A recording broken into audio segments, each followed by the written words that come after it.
We are called the Marian core of St. Pius X.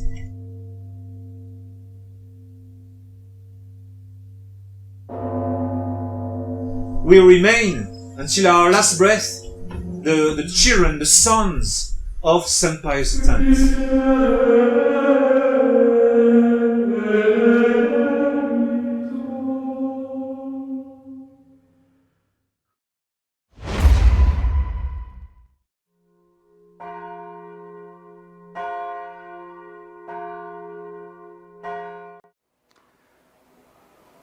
Well, thank you, Ramses, for taking me in. I'd just like to make two corrections about statements that I've made.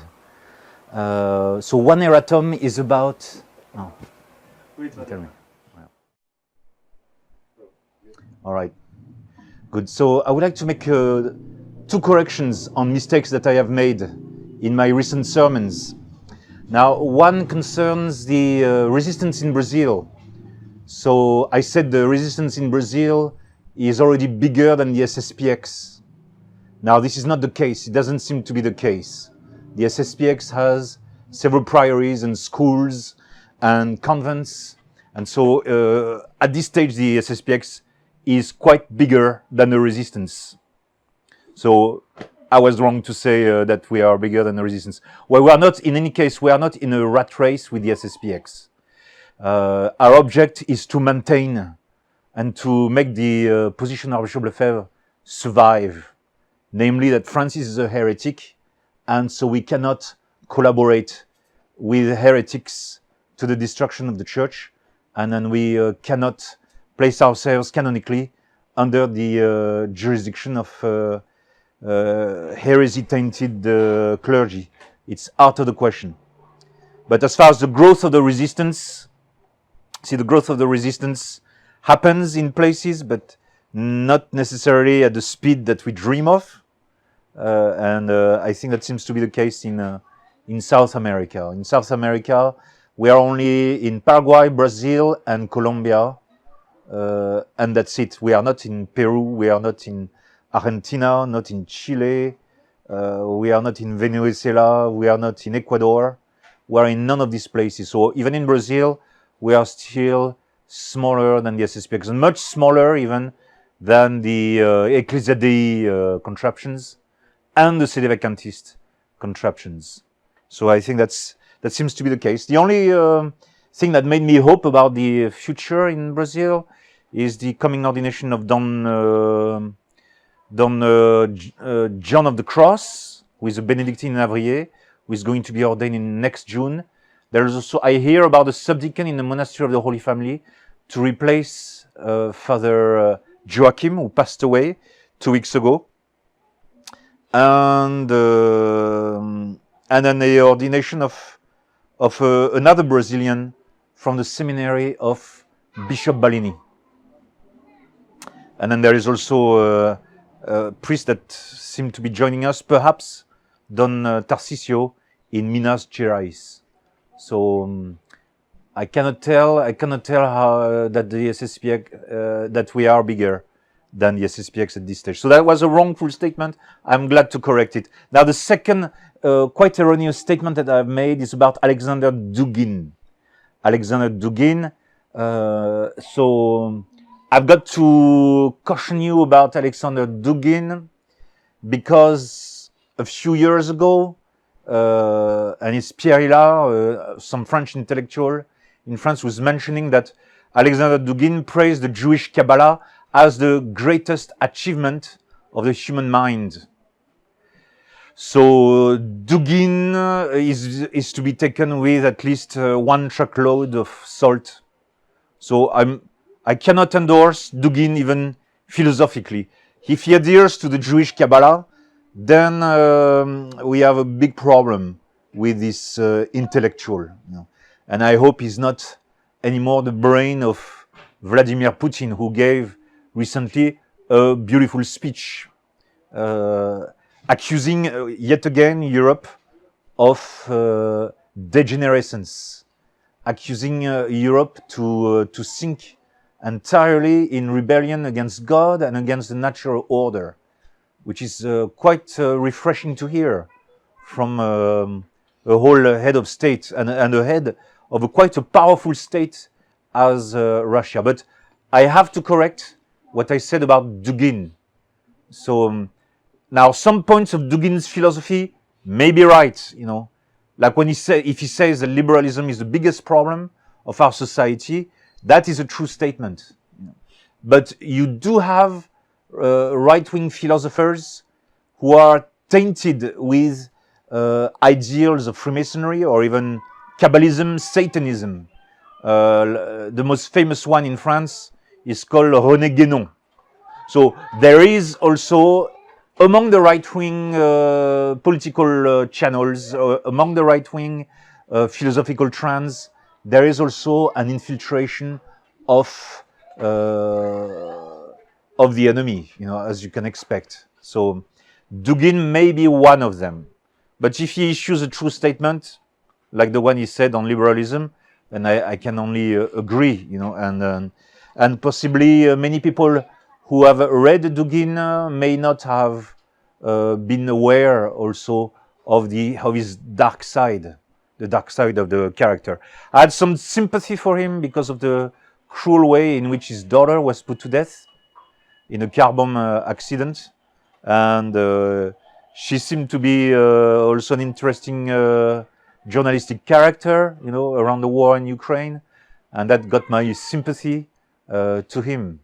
And but I was perhaps too precipitous to praise the man as a successor of Alexander Solzhenitsyn. You know, Solzhenitsyn is quite another league, you may say. Solzhenitsyn is truly the greatest Russian thinker of the end of the 20th century, unlike Dugin. So maybe Dugin will convert. You see, Russia will convert down the line.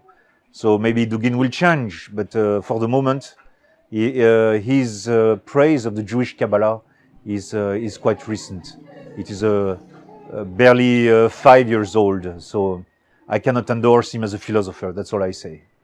So 2 erratums, one on the situation in Brazil, which is not bad either, which is definitely improving with his new priest coming to Brazil, and the other one about Alexander Dugin. All right, that's it. No? Yeah, you have any questions? Yeah.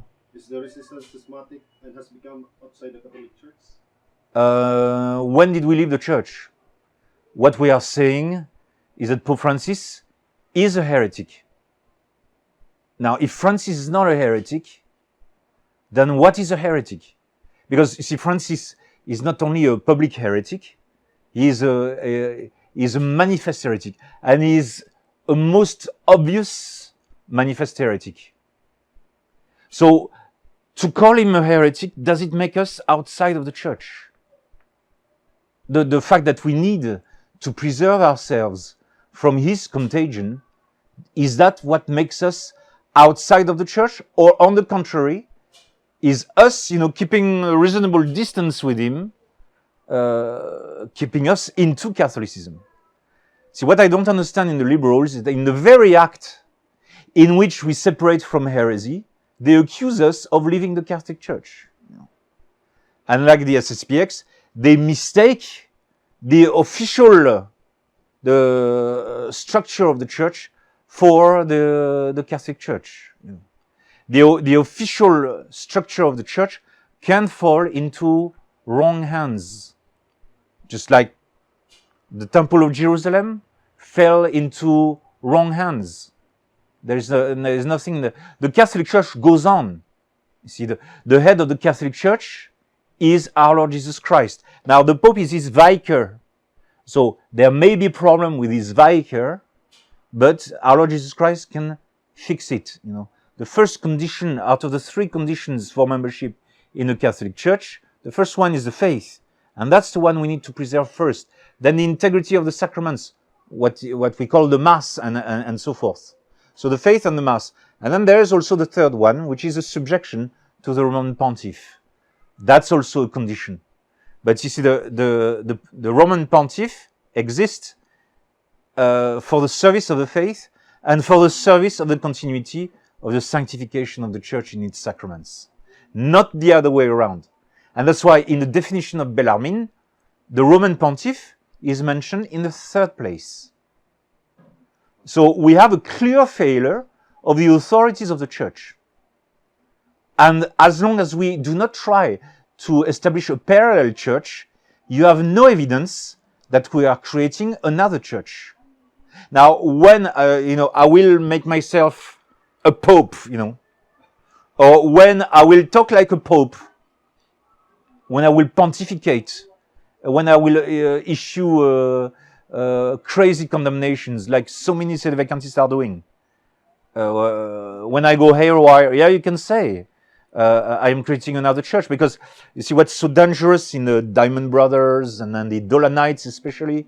I don't think the Cassisiacum and Sunbornites are like that, but the hardcore Sedevacantists are very worrying to me, because if you do not belong to their sect, you go to eternal hell.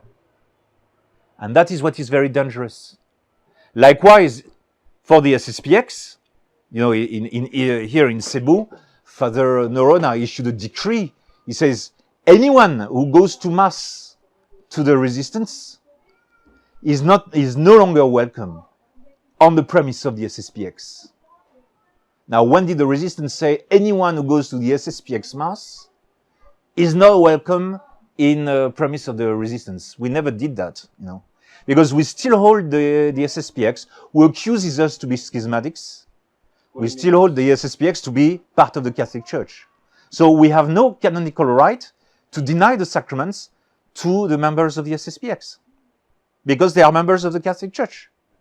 We only say about the SSPX that it is in danger of liberalism, that there are some tumors, there are stage 1 cancer, stage 1 or 2. So there are some tumors, and the tumors are growing. And this is what worries us. And that's why providentially, we were all thrown out of the SSPX 10 years ago. So I hope it answers your question. Yeah. When a person takes a Sedevacantist position, is it immediately outside of the Catholic Church? No, not necessarily. It is. There's a famous quote of Cardinal Cajetan that when no one is to be held accountable for saying that the Pope is not the Pope, if he considers him to be a heretic, as long as he accepts a good Pope when a good Pope returns to the Catholic Church. So it's a famous quote of Cardinal Cajetan that I gave in my Contra Chicadam. So we must follow this wisdom of Cardinal Cajetan, is that the Sedevacantists are more the victims of the Novus Ordo Church. And so they were, many of them were looking for solutions, but for the most of them, we cannot say today that they are outside of the Catholic Church. There is perhaps a danger of schism, and this danger of schism is perhaps more manifest in a hardline Dolanite type of contraction. Even if recently Bishop Maguire made a statement which is quite wise, stating that he forbids his priests to condemn the others. Now, it's the first time I hear from the Dolanite side a reasonable statement. So it would be also a mistake to consider the Sedevacantists as outside of the Catholic Church. We don't follow their opinion. We think their opinion is dangerous. Their opinion opens more problems than solutions. Even though, logically speaking, it seems to be simpler and faster an argument. But the issues that this Pandora's box is opening are too many for us, and we cannot follow that path. What can you say to the people who are perverting stories against the resistance priests? Well, God bless them. God bless them. We must not be bitter towards them. And what is for sure is that the resistance is not perfect. I am not infallible. The resistance is not perfect. We do make mistakes, and then we will continue to make human errors. And so we do not pretend to be above the others. We are thankful to still have the faith.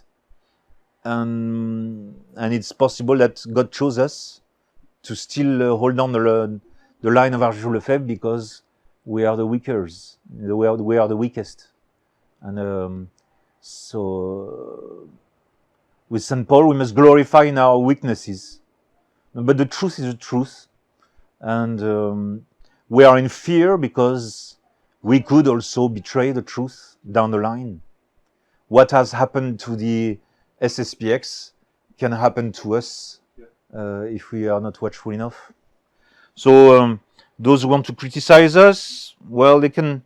I'm pretty sure they can find human error. Yes, they can find human errors. But the position of Arjou Lefebvre is reasonable. Reasonably, it enables us to carry on until the flood of heresy subsides. Yeah. The cultic characteristic of the SSPX. Well, I mentioned to it, it's with what happened here in Cebu. It really surprised us because until the visit of Bishop Galareta, Father Noronha was very friendly to us. So he held the position that we were still Catholics, that we were still approachable. But all of a sudden, there is a bigger turnaround that really surprised us. Yeah. So, but this does not yet apply to all the priests of the SSPX. There are still a good half of them is still friendly with us. They think that we've jumped the gun. They think that the SSPX is salvageable. Now I'm talking about the right-wing SSPX, the better half of the SSPX. Now the liberal half of the SSPX, like Father Lenné and the others, truly believe that we are schismatics. Yes, they are convinced that we are schismatics, and they consider us to be sedevacantist. Yeah, and they call us all kinds of names of birds. I heard so many names of birds from them, so the list is very, very long. Yes. That's it. That's it. All right. Thank you very much.